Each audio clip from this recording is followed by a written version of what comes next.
E agora a gente trata de um assunto importante que repercute em todo o noticiário brasileiro, porque mais parlamentares tiveram perfis em redes sociais bloqueados a pedido do ministro Alexandre de Moraes, do STF.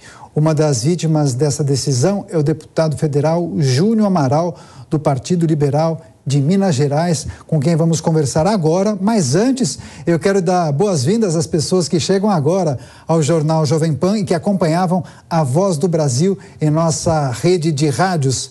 Quero dar boas-vindas ao deputado federal Júnior Amaral, do PL de Minas Gerais. Deputado, seja muito bem-vindo mais uma vez aqui à Jovem Pan News. Obrigado, Daniel, Kalina, Rodrigo, à disposição de vocês aí. Perfeito. Deputado, para começar, como o senhor recebeu essa notícia do bloqueio de suas redes sociais por parte de Alexandre de Moraes? Qual foi a justificativa do ministro ou então do documento que provavelmente o senhor teve acesso? Lhe surpreendeu ou o senhor já desconfiava que isso pudesse acontecer em algum momento? Daniel, eu desconfiava que esses avanços ocorreriam com maior intensidade depois de uma suposta posse do ladrão, né? A partir do momento do Estado estar entregue às mãos dessa turma, é que eu imaginei que eles fossem continuar avançando nessa mesma direção, né? De justotalitarismo, que é o que nós estamos vivendo hoje. Mas, como a própria deputada Bia Kicis disse há pouco, a gente que está no meio, sabe o que tem acontecido, respirando diariamente, né, no Congresso Nacional esse ar de arbitrariedade, a gente sabe que mais cedo ou mais tarde pode acontecer com a gente. A minha surpresa foi mesmo ter acontecido agora. Bom, deputado, e como que o senhor pretende agir a partir de agora? Pretende recorrer de alguma forma? E já aproveitando, como é que o senhor avalia, então, a postura tanto do presidente da Câmara, Arthur Lira, quanto do presidente do Senado, Rodrigo Pacheco, diante deste cenário? Kalina, essa é uma pergunta que a gente recebe muito dos nossos eleitores, né?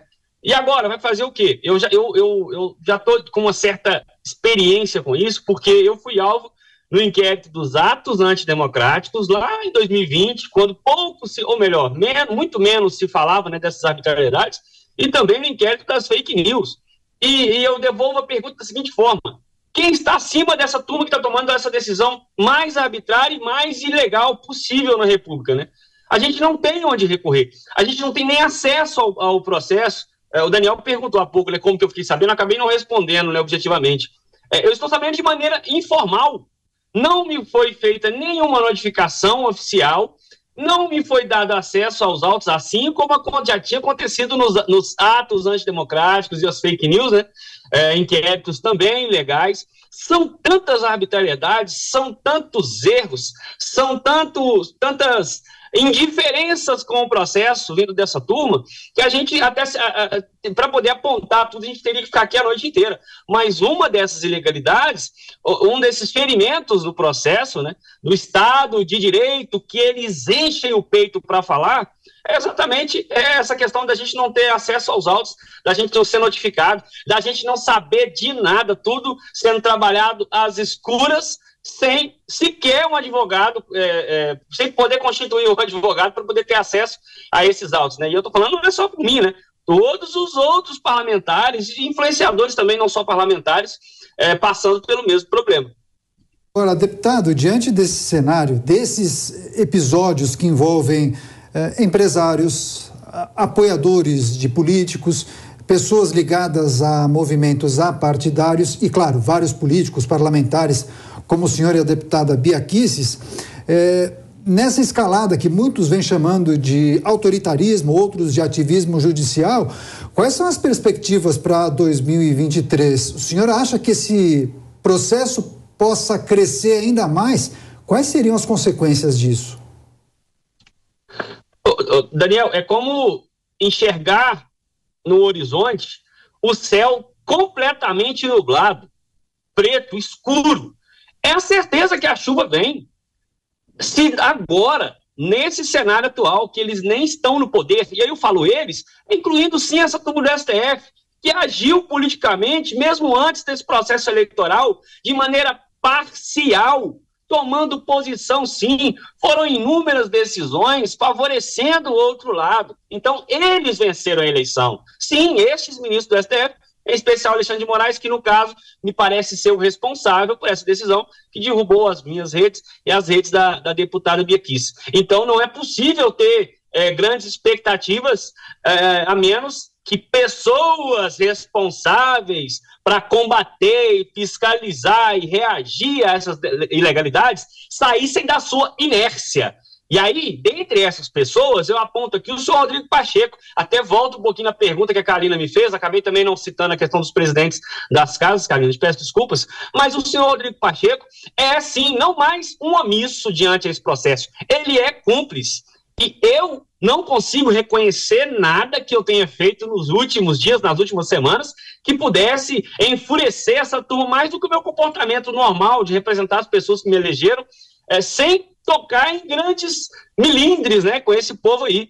Mas teve uma coisa muito específica que eu fiz na semana passada, que foi direcionar as minhas críticas e as minhas cobranças ao senhor Rodrigo Pacheco, que agora é cúmplice, que agora não, né, que vem sendo cúmplice e parece que nada está acontecendo. Um cara que não tem mais capacidade nenhuma de sequer ser candidato a vereador de Belo Horizonte, de tão desprezado que ele está pelo seu próprio eleitorado que colocou nessa cadeira. E agora, ao que me parece, está brigando desesperadamente para alcançar uma indicação nos tribunais superiores, né? Agora, ainda mais, ele vai ignorar o Estado democrático de direito, que ele tanto diz defender, ignorar o processo e, sim, fazer uma composição nesse infinito da impunidade que hoje estão ali em namoro já há algum tempo, STF e presidência do Senado. Isso está claro. Como 2 e 2 são 4. É uma coisa muito evidente, só não enxerga quem não quer ou quem de alguma maneira é beneficiado por esse processo nojento que está posto. Deputado, pergunta agora de Rodrigo Constantino. Deputado, boa noite, minha solidariedade a você ter sido alvo aí dessa censura tirânica que estamos vivendo no país. E a pergunta é, de novo, a pergunta de $1 milhão que todo mundo está se fazendo. Uma vez que o instrumento adequado para conter essa tirania, essa ditadura, seria o Senado, e o Rodrigo Pacheco hoje é o maior cúmplice do imperador, que pelo menos acha que é imperador, a quem resta recorrer, deputado? Constantino, nós estamos num cenário tão absurdo que eu sequer tenho o direito de expor aqui com clareza o que eu penso e para responder a sua resposta, e que você sabe muito bem qual é a resposta, né? E infelizmente há pessoas nesse meio que são covardes, pensando sim no próprio projeto pessoal, pensando em manter aí o status quo sem conseguir ter a visão muito óbvia, né, que a história nos conta do que está para acontecer e que muito além de parlamentares bolsonaristas serão vítimas. Então, a gente, até para isso, Constantino, até para responder a sua pergunta, a gente já está cerceado, nós já estamos inseridos num estado totalitário que sequer um parlamentar, usando as suas redes sociais, pode expressar a sua opinião e o seu desejo de representar com fidelidade os seus eleitores, e grande parte deles estão ainda nas ruas, cobrando postura, não é por golpe, é por uma postura, é pela reconstrução do tal Estado democrático de direito, que eu faço questão de repetir, porque é um termo utilizado por eles, né, que foi completamente corrompido. Hoje esse termo já é praticamente uma chacota falado por quem tanto fala. Pois é, deputado, quando o senhor fala em inércia, não é incomum observar pessoas nas redes sociais criticando justamente a postura dos presidentes das casas legislativas federais, tanto Arthur Lira quanto o Rodrigo Pacheco. O senhor mencionou há pouco as manifestações que ainda acontecem após o resultado do segundo turno das eleições. Muitos brasileiros resistentes, resilientes, ainda estão em frente aos quartéis, criticando, claro, as cortes superiores, integrantes do Poder Judiciário, mas, sobretudo, o processo eleitoral e o resultado das eleições. Diante desses últimos episódios, especialmente esse de hoje, em que os perfis do senhor e da deputada Bia Kicis foram bloqueados, suspensos pelo ministro Alexandre de Moraes, o senhor acredita que essas manifestações devam crescer? Mas eu queria que o senhor analisasse um aspecto que é importante. Essas manifestações deveriam ocorrer na frente dos quartéis ou em frente ao Congresso Nacional? Daniel, eu acredito que primeiro a gente tem que respeitar a decisão do povo de direcionar suas cobranças em frente aos quartéis. E por que o povo faz isso? É porque o povo tem uma veia de ruptura, que o povo deseja essas coisas? Não. Mas é porque o povo está descrente naquilo que é previsto pela nossa Constituição de maneira mais clara, mais objetiva, e o que seria dentro da compreensão da maioria das pessoas, algo dentro da normalidade, né, da tripartição de poderes, de que um fiscaliza o outro. O povo já entendeu que o senhor Rodrigo Pacheco e tantos outros senadores, como eu disse há pouco, né, que estão inseridos nessa cena do infinito da impunidade, que ali não se pode esperar muita coisa. Mas este mesmo povo tem que entender que todo o poder emana dele e que esse cara que está sentado na presidência do Senado e tantos outros que estão fingindo que não tem nada acontecendo, eles precisam ser cobrados por esse mesmo povo que os colocaram lá. Apesar do nosso sistema eleitoral, né, prever as eleições de 4 em 4 anos, no caso dos senadores de 8 em 8, isso não os exime de prestar contas a esse povo e desse povo ter a liberdade de cobrá-los. Eles precisam agir em consonância com aquilo que a população deseja. E aqui não estamos falando nem só de direita ou esquerda, de quem concorda que a eleição foi extremamente suspeita ou quem não concorda. Nós estamos falando de representação. Há outras matérias que são pautadas nas duas casas que praticamente a população inteira rejeita, abomina, muitas vezes com momento de privilégio, por exemplo, citar algo que seja um pouco mais incomum, né, dos dois lados. E mesmo assim, essa turma se lixa porque o povo está pensando, se lixa para o que o seu próprio eleitorado quer que eles façam. Então, eu acredito também que deve ser adicionado um componente aí nessas cobranças, que são os representantes legítimos, receberam votos para corresponder às expectativas deste povo e, na verdade, estão envergonhando essas pessoas, como faz hoje o senhor Rodrigo Pacheco em relação ao meu povo aqui de Minas Gerais, que agora pegou asco. Rodrigo Pacheco não vai uma padaria sequer em Minas Gerais, porque ele sabe que está envergonhando e que o povo de Minas Gerais não suporta mais sequer ver a sua cara.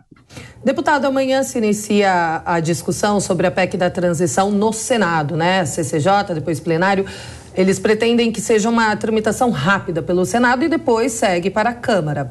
Gostaria de saber a avaliação do senhor sobre esse texto, se ele deve sofrer algumas mudanças e se essa aprovação também pela Câmara deve ser mais rápida. Sim, Karina.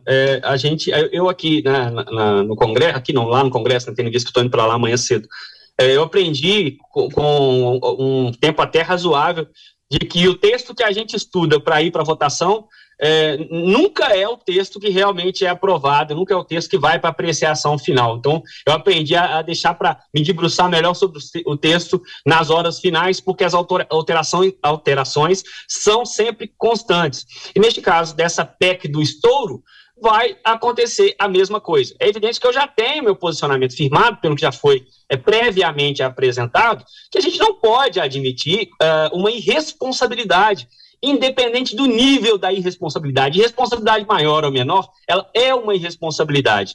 O governo Bolsonaro fez sacrifícios enormes ao longo desses quase 4 anos para manter as contas públicas saneadas e ainda assim conseguiu aumentar a arrecadação, conseguiu enfrentar uma pandemia que, economicamente falando, o Brasil foi melhor que a esmagadora maioria dos países no mundo. E o presidente Bolsonaro se manteve dentro da sua responsabilidade fiscal, daquilo que é posto.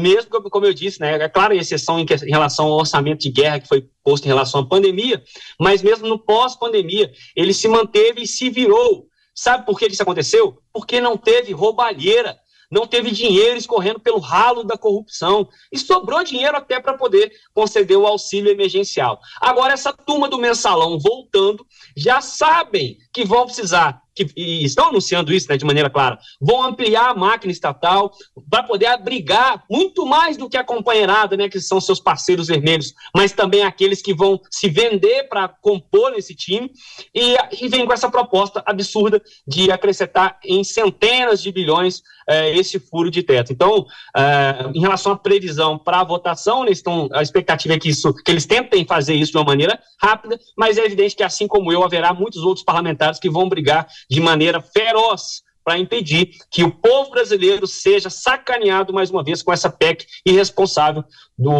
chamada PEC do rombo. Bloqueio de perfis nas redes sociais, crise entre os poderes, manifestações e também a PEC Fura-Teto. Temas tratados com o deputado federal Júnior Amaral, do PL de Minas Gerais, a quem mais uma vez agradecemos pela participação. Deputado, boa semana ao senhor e volte mais vezes aqui à Jovem Pan News. Eu que agradeço e a gente continua à disposição.